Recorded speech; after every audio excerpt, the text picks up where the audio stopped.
Voilà, donc bonjour à tous et bienvenue à la première mondiale autour du beatbox art, sciences, santé, Beatbox Day, dont on espère que ça ne sera pas que la première, mais qu'il y en aura bien d'autres et que ça essaimera voilà, sur les années à venir. Alors cette journée, elle a eu, elle est née d'un désir au cours de la thèse de Lisa Paroni, qui a été défendue hier, donc Lisa est maintenant docteur, hein, félicitations.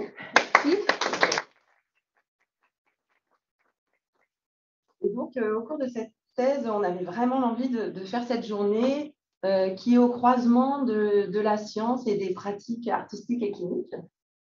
Et on n'a pas eu cette possibilité, malheureusement, du fait de la crise sanitaire.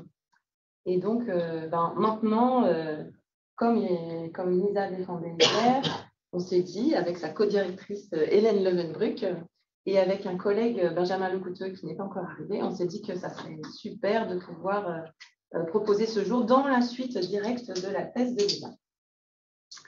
Et nous voilà donc aujourd'hui pour vivre ensemble ce moment particulier. Et voilà, est-ce que vous voulez rajouter quelque chose? Peut-être juste rappeler que c'est une thèse qui a été co-encadrée par Gilles Salab et le LPNC, la thèse de Lisa, et qu'elle est au croisement de multiples disciplines, donc la linguistique, la phonétique, les sciences du langage, mais aussi les sciences cognitives et le contrôle, le contrôle moteur de la parole et de la voix. Et donc, c'est assez rare d'avoir des thèses qui sont au croisement de tant de disciplines. Et donc, on est heureux de pouvoir voir que cette thèse, elle a permis qu'on comprenne un petit peu mieux cet art vocal en émergence. Et elle nous permet maintenant d'avoir un événement autour de ça qui est à la fois multidisciplinaire parce qu'il y a plusieurs disciplines qui sont croisées là, mais aussi multidisciplinaire parce qu'il y a plusieurs pratiques. Donc, il y aura aujourd'hui des chercheurs, des chercheuses, des cliniciens, des cliniciennes et surtout des musiciens, des musiciennes et des artistes. Voilà. Lisa, elle est très heureuse. Comment c'est enfin là? Oui, et qu'on ait ces beatboxers qui ont participé à nos études, qui s'intéressent depuis longtemps à ces questions de sciences et de pratiques cliniques autour du beatbox.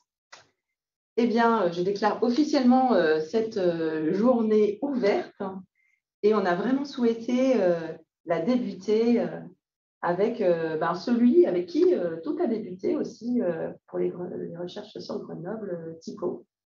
Donc, merci Thico de nous faire le plaisir d'être là. Et puis, on t'écoute nous parler de l'histoire du beatbox. Comment on en est arrivé là? Comment on en est arrivé là, tout à fait.